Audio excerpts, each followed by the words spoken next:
know who needs to hear this, but I've been getting a lot lately of people. First of all, I'm an educator. I'm a master hairstylist, and I'm a cosmetology instructor. And I don't know who needs to hear this, but for the last week, I like to discuss with my students the endeavors that they intend to have, or where they're going to go in life. And for the last couple weeks, we have been writing down what your future is looking like. And a lot of my girls are talking about straight from school, they are going to open a suite. And I'm like, no.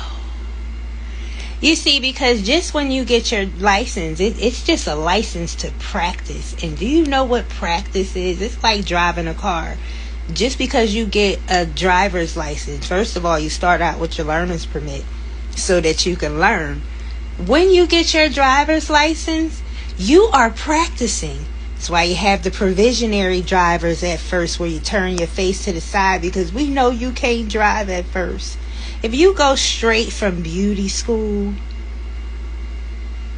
to a suite by yourself, who you gonna learn from?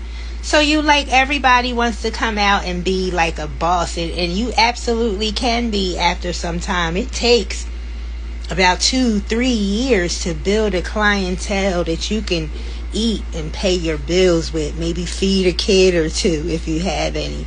Maybe start a family, buy a house, build a business, a car, or anything that you want to do in your future. You can't just do that right off the bat, fresh out of beauty school. First of all, you can't afford it unless you're one of those little girls, and it's a lot of those too, sitting on your porch braiding people's hair.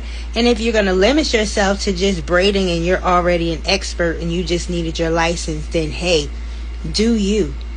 But if you plan to expand in this industry, my love, you kind of have to get out of there and be around some folk so that you can get some knowledge and some understanding of trends, and not just YouTube University. You kind of want some hands-on experience. You want to see what's going on. You want to learn the basics so that you can put your own spin on it. And there's no way you can do that by yourself as soon as you get out of beauty school. So I'm just saying, it's a lot to that.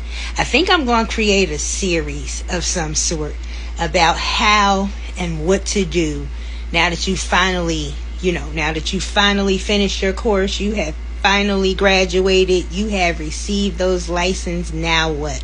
Because it's going to be a struggle at first. And you need to have a plan, first and foremost. You need to have a plan so that you can expedite the career that you've always dreamed of. And there is a lot of money in the beauty industry. Let me just tell you, it's more than just doing hair. Way more. So y'all keep in touch. Again, I don't know who needs to hear this. You don't want to go from beauty school straight to salon suite. I don't want to say you're going to fail,